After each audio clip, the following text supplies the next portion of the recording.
Welcome to online classes. So as you all know, we are discussing planets. हम क्या देख रहे थे भाई? हम देख रहे थे planets के बारे में. मैंने आपको बता दिया था planets के बारे में. ये देखिए वहीं पे जहाँ पे हमने एंड किया था. ये मार्स, वीनस, अर्थ और मरकरी, वीनस, अर्थ और मार्स जो है वो क्या है? वो मैंने आपको बताया था. ये टेरेस्ट्रियल प्लैनेट्स हैं. क्या है भाई? टेरेस्ट्रियल प्लैनेट्स हैं. ये जितने भी आपको बताया ये सारे के सारे क्या हैं? ये सारे हैं हमारे टेरेस्ट्रियल प्लैनेट्स.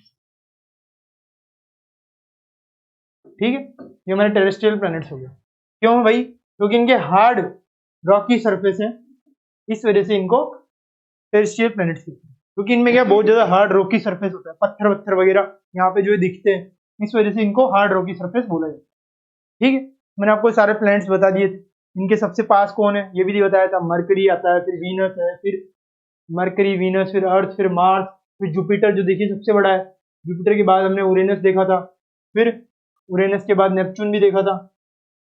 जुपिटर के बाद क्या देखा था? स्टैचून. सॉरी, ये स्टैचून है, फिर ये यूरेनस और फिर ये नेपच्यून था. तो ये सारी चीजें हमने देख ली है भाई. अब चलिए आगे चलते हैं. अब द आउटर प्लैनेट्स, ये तो हमने क्या देख लिया भाई? टेरेस्ट्रियल प्लैनेट्स देख लिए. मरकरी, वीनस, फिर अर्थ, फिर मार्स. ये जो है जो सन है उससे डिस्टेंस के रूप में हमने देखा सबसे पास क्या है? मरकरी. फिर उसके बाद वीनस, फिर अर्थ, फिर मार्स. ये टेरेस्ट्रियल प्लैनेट्स हो गए. अब जो बाकी के जो आउटर प्लैनेट्स हैं ये दूसरे हैं. ये जुपिटर, यूरेनस, नेपच्यून, नेपच्यून, ये सब क्या है? ये जो प्लैनेट्स है ना, Jupiter, Neptune, Uranus and Neptune, इनको कहते हैं गैस जायंट्स. क्योंकि ये जो बाकी के बने हुए हैं ये गैस जायंट्स हैं. इनके में कई तरीके की गैसेस हैं. ठीक है, गैस से मिलकर बने हुए हैं. ये जो बाकी हमने देखे थे चार, ये तो यहाँ पे तो रॉक की सरफेस है, यहाँ पे पत्थर वगैरह पड़े हुए हैं, यहाँ पे चीजें हैं जिसपे चला जा सकता है, सब करा जा सकता है. बट यहाँ पे जो बाकी के जुपिटर हो गया, सैटर्न हो गया, यूरेनस हो गया, नेपच्यून हो गया, यहाँ पे क्या है? गैसियल फॉर्म्स में सारे होते हैं. तो यहाँ पे जो है लाइफ पॉसिबल नहीं हो पाती, क्योंकि यहाँ पे अर्थ रॉकी सरफेस वगैरह नहीं है. अर्थ के जैसे रॉकी सरफेस चाहिए वो नहीं है. अब बिकॉज दे आर लिक्विड, वो क्या है? लिक्विड की तरह एंड गैसियस है नेचर में. So the other names given to such planets is Jovian, derived from the word Jupiter. तो भाई जोवियन नाम दिया गया है इनको, जो जुपिटर से लिया गया है. ठीक है, ये हमने देख लिया. अब हम यहाँ पे जो हमने वो एक इंटरेस्टिंग फैक्ट देखा था ना, उसको अब हम देखें.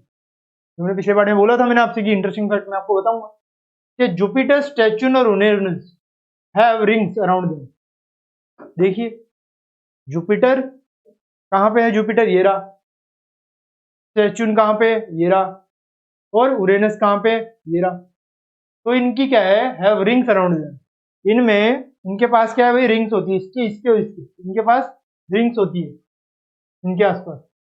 These and belts of small debris, ये तो होती है. और बेल्ट होती है किसकी? स्मॉल डिब्रीज की. ये देखिए कोई बेल्ट है आपको दिख रही है इसमें स्टैचू में डिब्रीज की. अब these rings may be seen from the earth with the help of powerful telescope.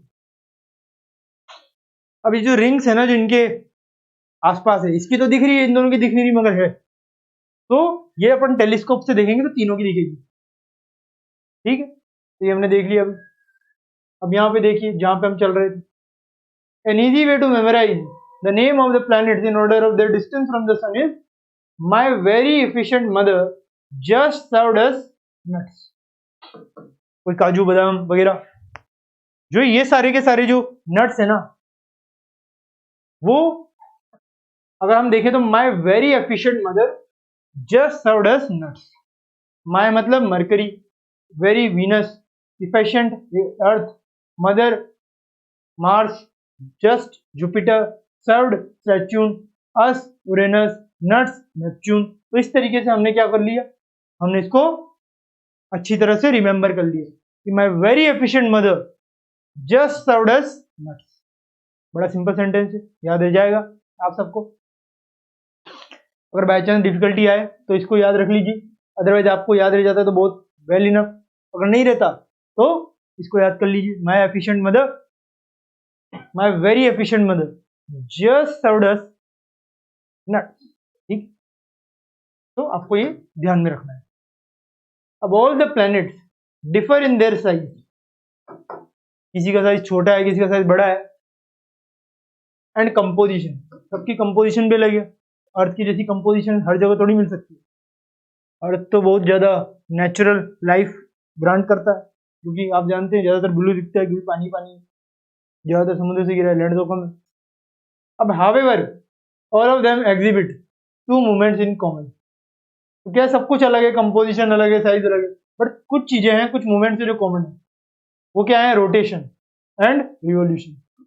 क्यों ये रोटेशन और रिवॉल्यूशन जो है ना, इस तरीके की मूवमेंट जो है वो जहां तक है कॉमन होती है। रोटेट करते हैं ये, रिवॉल्व करते हैं ये सारी चीजें कॉमन होती है। अब कुछ वर्डों के ओरिजिन के बारे में दिखा हुआ है। यहाँ पे क्या दिया गया है कि भाई कौन कौन से वर्ड कहाँ कहाँ से ओरिजिनेट होते हैं। चलिए देख लेते हैं। तो many words used in language may have been taken from their some other languages, कि भाई इंग्लिश में जितने भी वर्ड्स है सारे के सारे इंग्लिश लैंग्वेज से थोड़ी है, कुछ तो हमने दूसरी लैंग्वेज से भी उठाया। Geography for example is an English word. Geography क्या है भाई? इंग्लिश का वर्ड है जो हम पढ़ रहे हैं। Is that it has its origin in Greek, मगर इसका मतलब ये नहीं कि इंग्लिश में है तो इंग्लिश से ओरिजिन है। ओरिजिन ग्रीक है इसका, which relates to the description of the earth, जो क्या बताता है भाई? डिस्क्रिप्शन बताता है अर्थ के बारे में। It is made of two Greek words, ये किससे मिलकर बना है भाई? टू ग्रीक वर्ड से मिलकर बना है। फर्स्ट इज जी मतलब अर्थ, एंड ग्राफिया मतलब राइटिंग। तो अर्थ और राइटिंग से मिलकर ये बना हुआ। Find out more about the earth, आप देख सकते हैं। तो देखिए, geology meteoroid, study of earth, measurement of the earth, dissembling the shape और फॉर्म ऑफ द अर्थ। तो ये आपको याद रखने की कोई जरूरत नहीं, आपको सिर्फ इतना याद रखना है कि ग्रीक से जो है ज्योग्राफी का वर्ड ओरिजिनेट होता है। अब यहाँ पे आपको एक फैक्ट भी दिया हुआ है, चलिए इसे भी देख लेते हैं। Humans have always been fascinated gazing the night sky. बिल्कुल, those who study the celestial bodies and their movements are called astronomers.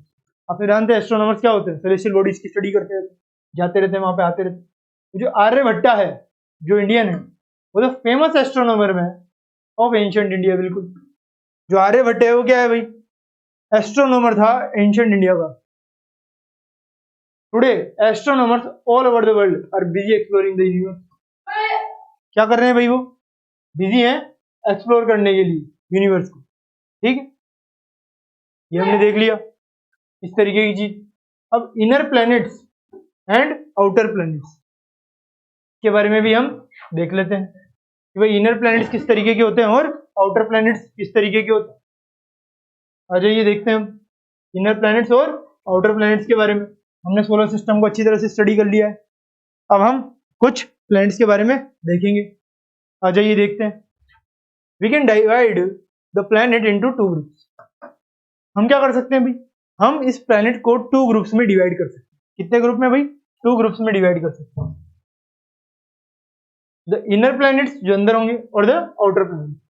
तो इनर प्लैनेट्स किस तरीके के होते हैं? Are the planets that orbit closest to the sun, जो क्या करते हैं? सन के सबसे क्लोजेस्ट जो प्लैनेट्स ऑर्बिट करते हैं उन्हें हम कहते हैं inner planet. These planets are rocky and solid. मैंने टेरेस्ट्रियल प्लैनेट्स बताए थे ना आपको, उन्हीं की बात चल रही है, क्योंकि they are all rocky and solid planets which are closest to the sun. And the outer planets, जो आउटर प्लैनेट्स मैंने आपको बताए थे जुपिटर से स्टार्ट होते थे, are mostly made up of gases. तो जुपिटर, सैटर्न, यूरेनस, नेपच्यून, इनकी बात चल रही है यहाँ पे। तो ये मैं आपको बता चुका हूँ, बस इनको नाम दिया गया है inner planets and outer planets. ठीक है, ये हमने देख लिया। अब जाइए यहाँ पे देख लीजिए इनर प्लैनेट्स के आपको यहाँ पे दिया हुआ है। एक है मरकरी, फिर वीनस, फिर अर्थ और मार्स। अब इनके कुछ कैरेक्टरिस्टिक्स दिए हुए हैं आपको, कुछ इनके बारे में जानकारी दी हुई है। तो सबसे पहले हम क्या देखेंगे? मरकरी, जो सबसे ज्यादा क्लोजेस्ट है सन के। ये देखिए मरकरी की यहाँ पे एक पिक्चर दी हुई है। ठीक है, अब Mercury is the smallest planet. Mercury क्या है भाई? मरकरी एक स्मॉलेस्ट प्लैनेट है। It is the hottest planet because of its closeness to the sun. ये क्या है भाई? ये हॉटेस्ट प्लैनेट है। क्यों? इसकी क्लोजनेस की वजह से, क्योंकि अर्थ के जो क्लोज होगा, जो सन के क्लोज होगा, वो तो हॉट होगा ही। It completes one orbit around the sun in 116 days. तो भाई कितने दिनों में ये कंप्लीट कर लेता है सन की जो पूरी की पूरी ऑर्बिट है? मैंने आपको बताया था इलेप्टिकल पाथ में करता है। तो 116 डेज में ये एक ऑर्बिट को कंप्लीट कर लेता है। ठीक है, इतना टाइम लगता है इसको अर्थ का एक ऑर्बिट कंप्लीट करने में। अब distance from the sun in million kilometre जो है 58 मिलियन किलोमीटर है इसकी डिस्टेंस सन से। Time taken for revolution 88 days, और एक रिवोल्यूशन को करने में ये 88 डेज लगाता है कि भाई एक पूरा पूरा रिवॉल्व हो जाएगा अर्थ ये जो है सन के कितने दिनों में? 88 डेज में। एक ऑर्बिट को करने में लगेगा कितना? 116 डेज, और एक रिवोल्यूशन को करने में लगेंगे 88 डेज। तो ये चीजें आपको याद होनी चाहिए मरकरी के बारे में। Mercury is the smallest planet, सबसे ज्यादा छोटा प्लेनेट है। यहाँ देखिए, यहाँ पे आपको दिखेगा, देखिए कितना छोटा प्लेनेट है। सबसे ज्यादा छोटा प्लेनेट कौन सा है? मरकरी है, और ये सबसे पास भी वही है। अब हमारा जो दूसरे नंबर का प्लेनेट है जो अर्थ के पास में, वो क्या है? वो है वीनस। वो क्या है भाई? वो है हमारा वीनस। ये देखिए, अब Venus is the brightest object in the sky. Venus क्या है? ब्राइटेस्ट है, बहुत ज्यादा चमकने वाला जो है स्काई में। It is called the morning star. इसको क्या बोला जाता है भाई? इसको बोला जाता है मॉर्निंग स्टार, कि भाई ये मॉर्निंग में सबसे ज्यादा चमकता है। इस वजह से इसको हम क्या कहते हैं? मॉर्निंग का स्टार कहते हैं। ठीक, कह देते हैं। अब चलिए आगे चलते। As it is visible before sunrise, sunrise से पहले हमें ये मॉर्निंग स्टार दिख जाए। अब it is also called evening star. इसे मॉर्निंग स्टार भी कहते हैं, इसे इवनिंग स्टार भी कहते हैं। एक तरीके से बहुत ज्यादा ब्राइटेस्ट जो स्टार है उसमें इसका नाम आता है। ब्राइटेस्ट ऑब्जेक्ट है इन द स्काई, ये आपको ध्यान होना चाहिए। सबसे पास मरकरी है, मगर सबसे ज्यादा ब्राइटेस्ट वीनस है। क्यों? क्योंकि इसका साइज भी ज्यादा है, ये तो साइज में भी बहुत छोटा है, क्योंकि स्मॉलेस्ट प्लेनेट है, इसलिए ज्यादा चमकीला होगा नहीं। वो तो बड़ा है और इस वजह से ज्यादा चमकीला दिखेगा। और distance from sun is millions जो है 108 मिलियन किलोमीटर से इसका डिस्टेंस। कहाँ से? सन से, क्योंकि ये मरकरी के बाद आता है। और time taken for one revolution कितना? 225 डेज लगते हैं इसको। एक सन का रिवोल्यूशन करने में इसको कितना टाइम लगता है? 225 डेज। तो ये आपको याद रखना है इनके पॉइंट्स। यहां तक ठीक है, कोई दिक्कत नहीं है। ये देखिए बहुत ज्यादा आपको चमकता हुआ दिखेगा स्टार। अब ये देखिए अर्थ के बारे में बात करते हैं, जो हमारा सबसे ज्यादा इंपॉर्टेंट अर्थ। तो देखिए अर्थ के बारे में, अर्थ के बारे में किस तरीके की बातें बताई गई। आ जाइए देख लेते हैं एक बार अर्थ के बारे में किस तरीके की बातें हमें यहाँ पे दी गई।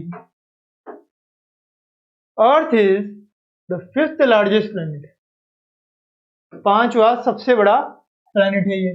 देख लेते हैं पांचवा है कैसे भाई। पांचवा यहाँ पे देखिए, सबसे छोटा मरकरी, फिर उसके बाद ये हमारा मार्स। ठीक है, फिर हमारा ये देखिए मार्स के बाद ये यूरेनस होगा, फिर ये हमारा वीनस होगा, फिर ये हमारा क्या है? अर्थ। अर्थ जो है ना वो 5th लार्जेस्ट प्लेनेट हमने देख लिया। क्या है भाई? 5th लार्जेस्ट प्लेनेट है हमारा अर्थ। ठीक है, पांचवा सबसे बड़ा प्लेनेट है। It is 3rd planet from the sun. बिल्कुल, पहले मरकरी आता, फिर वीनस आता, फिर अर्थ, फिर क्या आता है? अर्थ। अब it is called blue planet. मैंने आपको बताया था ब्लू प्लेनेट के बारे में, because it is made up of water, because of the presence of water bodies on its surface. Distance from the sun in million kilometres 150 million kilometres का distance है। जानते वीनस से तो ज्यादा ही होगा डिस्टेंस, वीनस के बाद आता है। अब time taken for one revolution, एक रिवोल्यूशन में कितना टाइम लगता है इसको?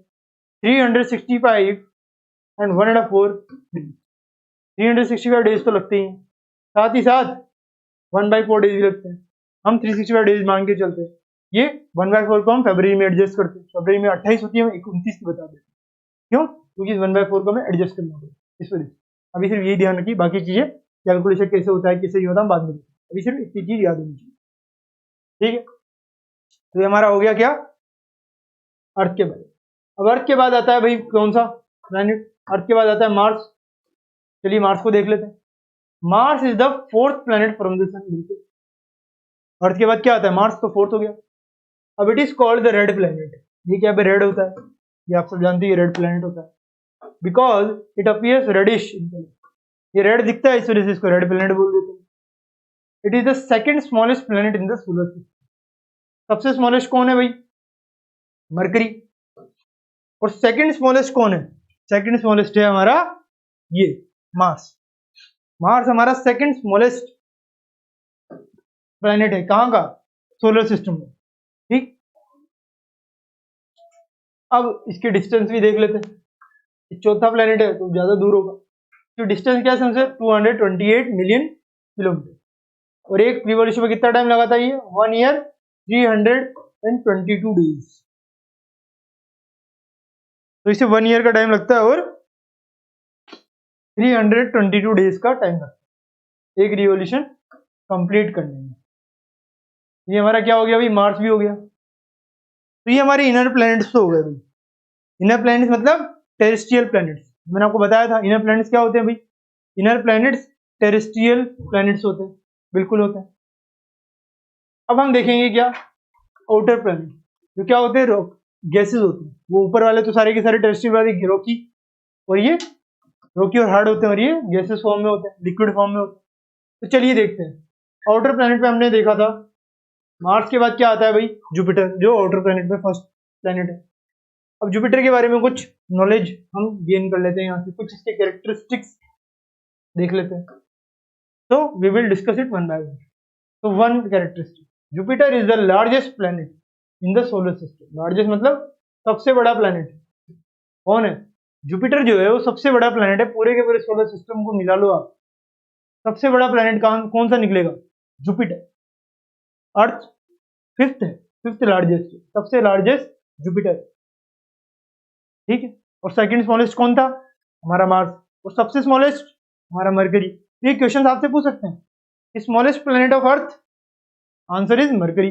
Second smallest planet of earth, sorry earth नहीं, solar system is second smallest is Mars. तो इस तरीके की चीजें आपको पूछी जा सकती है। और largest planet on earth, sorry on solar system, that is Jupiter. Earth बार बार निकल रहा है बट आप सोलर सिस्टम का देख लीजिए। सोलर सिस्टम में सबसे ज्यादा जो जिसकी प्रेजेंस होती है वो कौन सा है? वह है जुपिटर। अब है हमारा नेक्स्ट, ये फिफ्थ प्लैनेट है फ्रॉम द सन। बिल्कुल, मार्स के बाद, मार्स चौथे नंबर पर है तो ये जुपिटर फिफ्थ नंबर पे आता है। It is popularly known as gas giant. ये क्या है भाई? Gas giant. इतना बड़ा है, सबसे बड़ा ये तो गैस जायंट है। अब it is named after the Roman God Jupiter. Jupiter क्या है भाई? एक रोमन गॉड था, उसके नाम पे इसको दे दिया गया। डिस्टेंस फ्रॉम द सन, आप जानते हैं कि कौन से नंबर पे भाई? ये फिफ्थ प्लैनेट है तो इसका डिस्टेंस ज्यादा होगा, 778 मिलियन किलोमीटर से। अब टाइम जो है एक रिवॉल्यूशन में ये इसको ज्यादा लगेगा, ज्यादा बहुत ज्यादा पीछे है ये डिस्टेंस में। तो क्या होगा ये? 11 ईयर्स 315 डेज लगेंगे इसको एक रिवॉल्यूशन सन के अराउंड कंप्लीट करने। अब चलिए देखते हैं। ये तो हमने देख लिया जुपिटर। जुपिटर के बाद क्या है भाई? सेच्युन। जुपिटर के बाद क्या है?